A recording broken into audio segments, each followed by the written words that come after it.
저희 뇌파 측정기 있잖아요. 아이싱크웨이브 매출은 예상대로 나가고 있나요? 아직은요. 아직은 거기 FDA 승인이 좀 늦어지는 것 같고요. 승인받고 본격적으로 내보낼 것 같아요. 그래서 아직은 그쪽은 저희는 크게 보고 있지 않고요. 다른 쪽이 큰 고객사들하고 몇 군데 붙어서요. 그게 작업이 들어갔습니다. 새롭게 나온 IR북에 보면 헬스케어 사업 부분에 의료기기 페이지가 있어요. 세 개의 제품이 있어요. 첫 번째인 체외진단기, 두 번째인 IT 기술 접목 의료기기가 새롭게 붙은 고객사입니다. 그리고 세 번째 제품이 아까 말씀드린 아이싱크 웨이브 쪽이에요. IR 자료 보면 헬스케어 말씀하셨잖아요. 헬스케어 쪽의 체외 진단기 및 차세대 다목적 진단기기가 어떤 제품인가요? 코로나 진단기예요. 많이 하는 것은 아니고요. OEM으로 당장 만들 수 있으니까 처음 시작만 코로나 진단기로 한 거예요. 다음 단계로 분자 진단기라고요. SD 바이오 센서에서 차세대 제품으로 생각하는 제품이에요. 그것이에요. SD 바이오 센서랑 같이 한다는 말씀이신가요? 네, 맞습니다. 그리고 국내 헬스케어 탑5 정도 되는 업체랑도 다목적 진단기기를 개발 중에 있습니다. 진단기기 첫 번째는 SD 바이오 센서고요. 두 번째 기업과는 내년에 하나, 2년 후에 하나, 이렇게 ODM 개발 중에 있습니다. 아이싱크웨이브는 승인이 안 돼서 매출을 크게 보지 않는 것인가요? 국내는 승인이 되었는데 제품 하나당 3천만 원씩 하거든요. 비싸다 보니까 이미 저렴한 제품들이 시장에 나와 있는 상황이긴 해요. 그러다 보니까 제품 차별화로 FDA 승인을 생각하고 있습니다. 저렴한 제품들 중에 글로벌 인증을 받은 것은 하나밖에 없어요. 그래서 FDA 승인을 받고 제대로 판매를 시작할 것 같습니다. 올해 중에 고객사가 상장한다는 계획이 있어요. 아마 적당한 시점에 적극적으로 판매를 하지 않을까 싶어요. 그럼 유의미한 매출은 언제쯤 발생을 할까요? 모르겠어요. 고객사 상황을 지켜봐야 하니까요. 지금까지는 그래도 예상하는 시점이 있지 않나요? 고객사의 말을 그대로 믿기에는 벌써 3월 달에 FDA 승인을 받는다고 그랬었는데 아직까지 승인이 안 되었어요. 못 받았는데 정부 당국이 마음대로 움직여지는 건 아니니까요.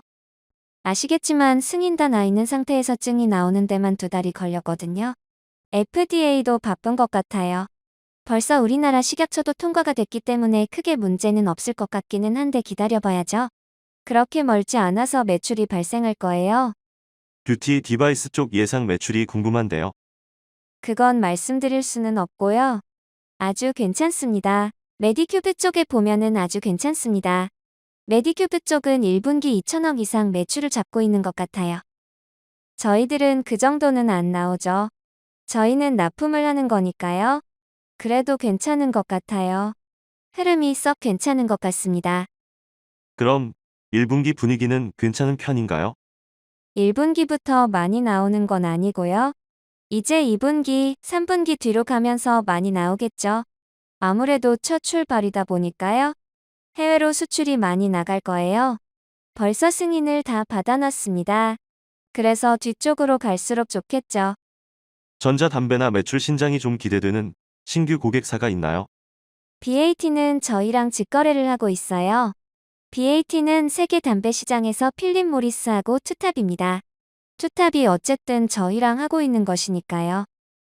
그러면 신장이 기대되는 신규 고객사가 BAT라는 말씀이실까요? 네, 맞습니다. 아직까지 시장에서 잠재력이 얼마나 되는지 정확하게 계산은 안 해봤지만 매우 큽니다. 우리의 생각보다 훨씬 더 큽니다. 세계에서 전자담배 하고 싶어서 안달인 담배사들이 수두룩해요. 그런데 특허 가지고 할 수 있는 데는 세계에서 제대로 된 데는 저희밖에 없어요. 그래서 많은 기회가 나올 것 같은데요.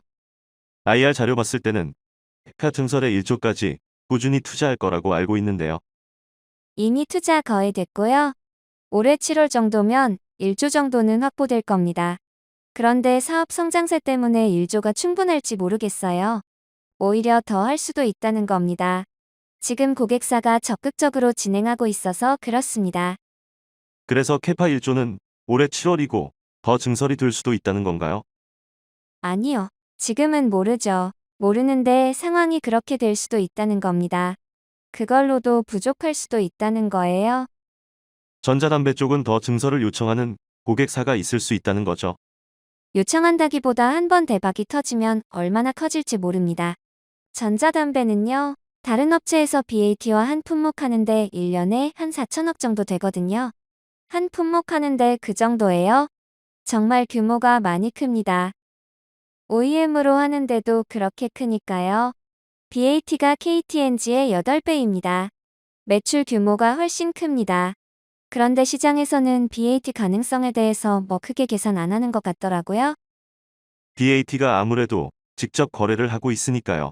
필립 모리스 같은 경우 KT&G랑 계약을 했고 BAT가 아무래도 직접 거래를 하고 있으니까 아무래도 그러면 BAT 쪽을 염두에 두고 하는 증설이라고 보면 될까요? 네, 그 부분이 제일 크죠. 이 사업을 하다 보면 사이즈가 대충 보이면 미리미리 대응을 해놓는 거죠. 저희가 캐파가 부족하면 물량을 못 주잖아요. 1조에서 추가 캐파는 어느 정도일까요? 지금 그거는 말씀드릴 수는 없고요. 당연히 그거는 ND의 상황이어서요. 말씀드릴 수는 없지만 2024년에 1조 매출 예상했을 때 40에서 50% 정도는 BAT의 매출이지 않을까 생각은 들어요. 예전에는 제품 사업이 거의 전자담배밖에 없었는데 제품 내에서 매출 비중은 어떻게 나눠지고 있나요? 아직까지도 전자담배죠. KT&G를 통해서 나간 내수 수출용에서 한 2천억 대부분 다 전자담배고요. 2022년도 헬스케어가 들어올 거고 BAT양 전자담배 매출이 급속하게 증가할 것 같아요. 전자담배 관련해서 러시아 전쟁 때문에 매출에 영향이 있나요? 이렌엑스사 같은 경우는 우크라이나에는 공급을 안 하고 있다고 하더라고요. 벌써 다 나갔고요. 저희는 한두 달 전에 납입 다 끝난 일입니다. 저희들은 그래서 자유롭고요. 현재까지는 그쪽이 매출 영향이 한 5% 정도예요. 전쟁에 따른 거는 그 정도밖에 안 될 것 같아요. 5% 이내로 제한될 것 같아요. 그 이후로는 전쟁이 길어지지 않으면 문제 없습니다. 엄청 길어지면 또 문제가 되겠죠. 지금 현재까지는 가시적으로 우리가 피해볼 만한 게 그렇게 많지 않습니다. 한 5% 이내로 보시면 될 것 같습니다. 전자담배 매출 비중 중에 러시아가 5% 이내여서 상관이 없다는 말씀이시죠? 네, 맞습니다. 그런데 상관없는 건 아니에요. BAT도 러시아로 확장돼야 되는데 확장이 늦어지는 거고요. 하이브리드 수출도 우크라이나 쪽으로 돼야 하는데 계획이 물량이 잡혀 있는 건 아니지만 진출이 딜레이가 되니까요. 숫자로는 안 나오지만 분명히 영향이 있죠. 그런데 확정돼 있던 사업 계획에서 차질이 있는 것은 5% 미만이라고 합니다. 1분기에 보니까 영업이익이 126억 정도로 리포팅이 돼 있더라고요. 전부 다 회사에서는 실적 예상치를 말하는 건 불법입니다. 그래서 저희 수치는 다 애널들이 알아서 다 쓰는 거예요. 근데 회사는 나쁘지 않습니다. 1분기 실적도 괜찮습니다. 전분기 대비 좀 괜찮은 편인가요? 앞으로 저희 회사가 전분기에 비해 내려가고 그러지 않을 것 같아요.